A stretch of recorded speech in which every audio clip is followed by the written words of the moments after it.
се продължение на 49-та седмица, на което между другото разгледуваме годишният извещай за работението и годишният извещай за спроведувањето на програмата за развој на Белогорскиот плански регион.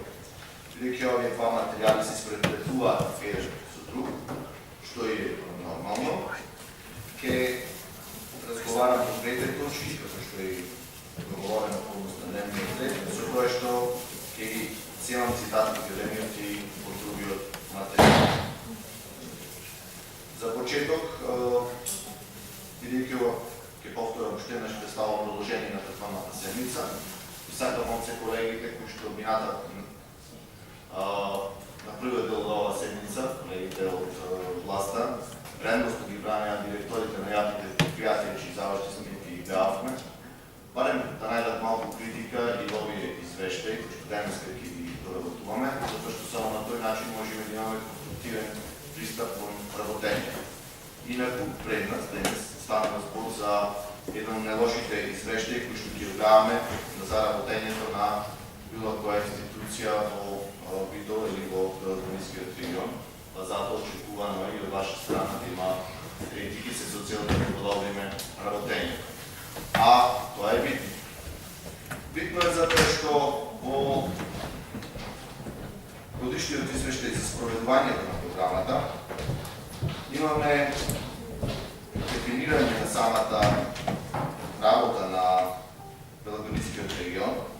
И вика, Белогорскиот регион е образовен, културен, туристички, спортски и економски конкурентен регион со развиена инфраструктура, перспектива за младите и социјална сигурност на населението. Ако сакаме да го донесеме во извештај, ќе треба глаголот е од глаголот сум да го смениме со поминато време. И толку да гласи беше. Белогорскиот регион беше образовен, културен, туристички, спортски, економски конкурентен регион со развиена инфраструктура, перспектива за младите и социјална сигурност на населението. Образовен регион не е, затоа што нашиот универзитет втори, сега е пети во конкуренција со пет. Културен не е, бидејќи во област на културата се трошат пари, ама немаме да минемо никаква култура. Туризам нема. Спорт нема, спортот е уништен. Убаво да ни се објасни што е тоа од спорт што може да се најде во Белогорскиот регион, посебно во Битола. Инфраструктурата е во слободен пат. Перспектива за младите. Па над 30.000 луѓе само од Битола се иселија, а тоа и тоа за 12 години власт на ДПМН. И тоа најголемиот обмив поради социјалната несигурност. И толку за почеток, тоа беше повед на извештајот. Сега имаме и стратешки цели. За ќе ги одиме во стратешките цели се со цел да видите дека не станува збор само за критика, туку за суштина во таа критика, на која што очекувам вие да се приклучите. Поттикнување на одржлив и рамномерен економски развој на регионот. Тоа е стратешка цел, а приоритети е подобрување на конкурентноста на предпријатијата и поттикнување на предприемништвото. Освен убави зборови на хартија, на дело нема ништо. Битола како туристичка дестинација.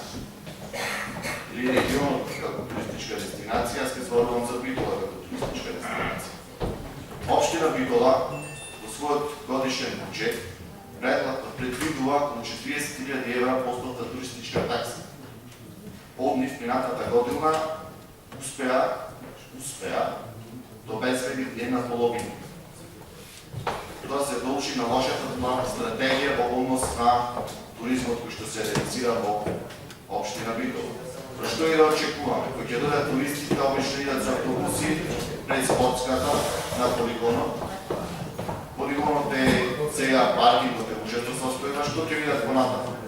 Фонтаната, белата фонтана, ќе го видат офицерски дом, ќе го видат широк сокак со гумите на нив. За на крај да прошетаат по широк сокак и да ги земе автобусот кај саат кулата и дода да си ги трошат парите на друго место. Тоа е туризмот во Битола, иако Битола доби неколку награди меѓународни за туристични центри. Проеките покажуваат дека туризам во Битола нема. Имено и повторам, тоа е стратешка цел на Пелагонискиот развојен регион. Унапредување на квалитетот на социјалните и здравствените услуги, спортот и образованието на регионално ниво. Тоа е исто така стратешка цел. Македонија има најлоша здравствена заштита во Европа, а во светот, во светски рамки подобри сте само од 5 држави.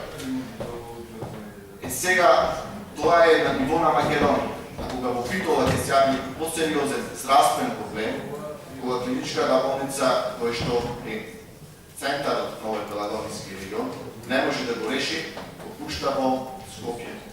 Тоа е за каква здравствена заштита зборуваме во Пелагонискиот регион.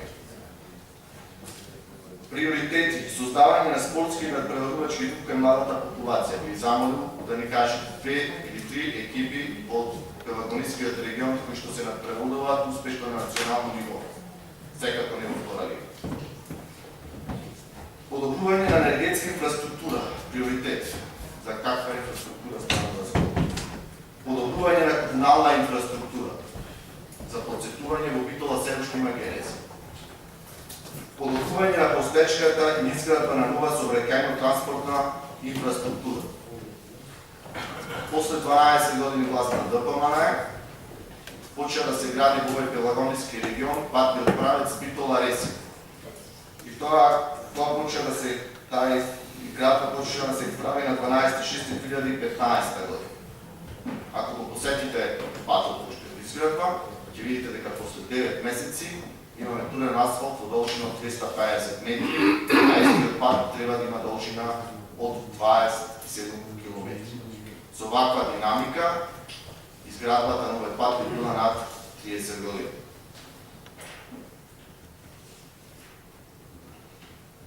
Регулирање на коритото на реката Црне, незини притоки по течењето на општината Деврички Сар, Битола, Новац и Мокров. Мислам, нема потреба да стои ова овој извештај.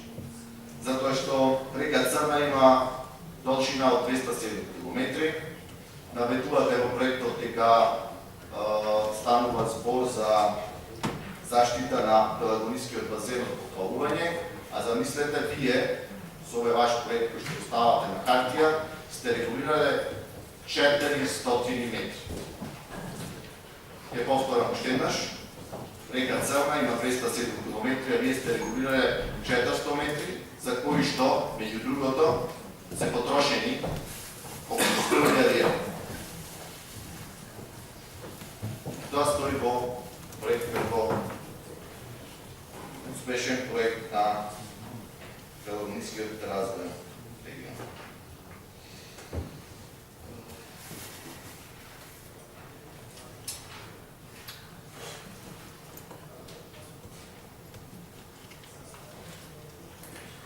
Има една друга заблуда која што е многу распространета кај граѓаните во овој регион, дека Пелагонискиот регион прави некакви чуда и добива пари од најразлични места, но не од буџетот на Република Македонија.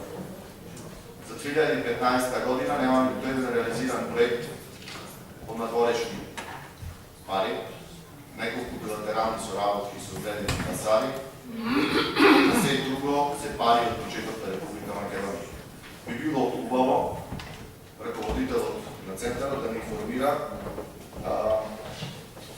за Бирото за равномерен регионален развој, кој ќе ги добие парите, со колкав буџет располага ова биро и во колкав процент е распределеноста за Пелагонискиот регион. Интересно беше да се види апликација за национален проект Билетински министерства, проекти поднесени во рамки на национални програми и билетински министерства, каде што се аплицира во Министерството за финансии и истиот проект е одбиен. Мислам дека ова нема никаква врска со тоа што Стаплевски не му дава чоколада на нашиот општиноначалник или ние кои што читавме во извеште добиваме такво мислење, дека апсолутно општина Битола и Пелагонискиот регион се во немилост на министерот Стаплевски.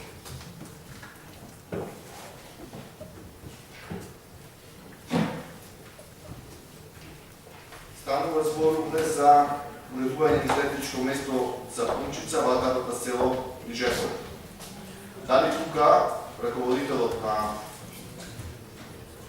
Пелагонискиот плански регион искористи своите можности за насочување на одредени средства да му помогне на својот сопруг кој што именно и директор на ова јавно предпријатие.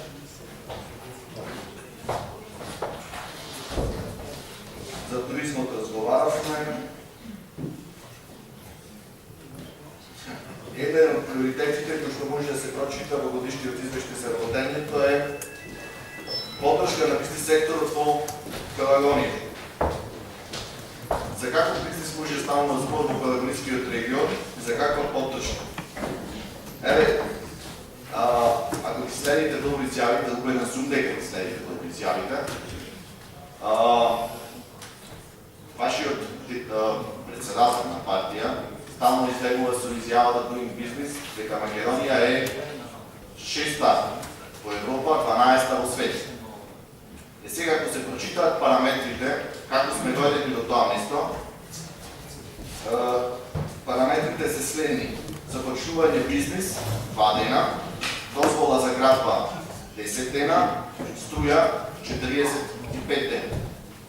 Бидејќи станува збор за поддршка на бизнис секторот во Пелагонија, јас ќе ви кажам два примери кои што се во индустриската зона Жабени, кои што се наоѓа во Пелагонски базен. Имено за фабриката Челмак, турски инвеститор кој што сака да ги изведува земјоделска механизација. Одиме за почнување бизнис 2 дена, според Doing Business Груевски, реалност 3 години. Дозвола за градба 10 дена, според Груевски, реалност 3 години. Струја 45 дена, реалност нема струја. Фабриката за чипси, кој што беше како правена инвестиција во Пелагонискиот регион, индустријската зона Жабени, затвори поради една од причините немање струја. Така да, ако бевме искрени во тоа што го брифирате по медиумите, тогаш вашите телефони ќе прегореат. Затоа што секој сака да отвори бизнис за 2 дена, да добие дозвола за градба за 10 дена, а струјата да му биде донесена на почетокот на погонот за 45 дена. Реалноста е сосема поинака. Сега за крај би било убаво да се спушти од разложението, бидејќи Пелагонискиот плански регион како правно лице е формиран во 2007 година, започнува со работа 2010 и една од своите приоритети и цели е изработка на проект за регионално управување со отпад, кој што крајен резултат треба да биде подготовка на план за управување со отпад во Пелагонискиот регион според стандардите на Европската унија. Се е убаво, само тоа што очекувате овај план, на кој што не е стратешка цел, да биде завршен 2017 година. 10 години след формирањето како правен субјект. Пелагонискиот базен е еден од најзагадените региони во Македонија, како така и почвата, а вашето однесување и третирање на оваа тема е крајно релевантно. Сомнесувате како овој проблем да не постои и сакате истиот да го решите или не да решите, туку да добијате план за негово решавање 2017. А за имплементација на тој план и што да се зборува повеќе, кога вие сами ще оценувате ова програма како успешна. Или оваа година како успешна година во вашата програма. Очекувам дека колегите ќе излезат, ќе дадат некои сугестии и предлози како да го подобрите вашето работење, следствено на тоа и да си ја сработите работата за која што имате добиена мандат. Благодарам.